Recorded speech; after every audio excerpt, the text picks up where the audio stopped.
there's this myth, I think, around the internet about passive income. And sure, it does exist. There are people who make passive income. Um, but what I think most people don't understand is that laying the foundation for that is also a lot of work. It's not just an app that you download and then you set it up.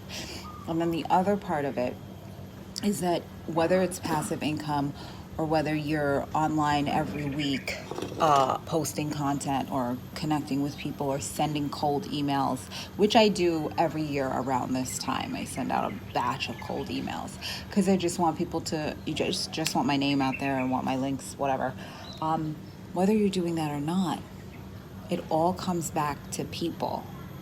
And as you would probably know from anything I've posted, like, people can be extremely unreliable. So even if I connect with 20 to 30 people on social media, that doesn't mean that all of them are going to hire me, and it doesn't mean that of the 5 or 6 or 7 that do hire me, it doesn't mean they're all going to pay on time. It doesn't mean they're all going to have their assets. It doesn't, you know what I mean? So even if you're thinking about passive income and how would you generate that and what would you sell that people would buy right away, it so much goes into that. You have to plan it. You have to plan it down to exactly who is this for and exactly who will it connect to and like how will you reach them and where will you reach them.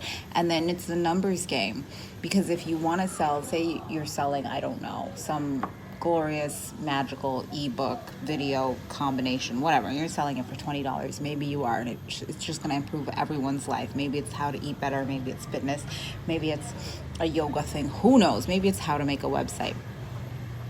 And you're selling it for $20 and you're like, cool, I'll sell like 200 of these.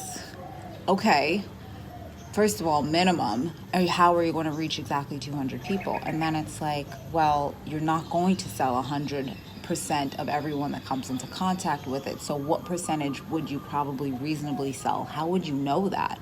I guess you'd have to look at like what percentage of your audience that you already have interacts with your content. So how would you figure that out? And so it's a lot of planning. So there's the marketing where it's like, who am I selling to? How am I going to find them? Where are they? And then it's like the data, which is like what percent of the current audience that I already have is most likely to engage with this. And then how do I find a larger audience? And then what percentage of that larger audience that I don't even know is more likely to engage with it?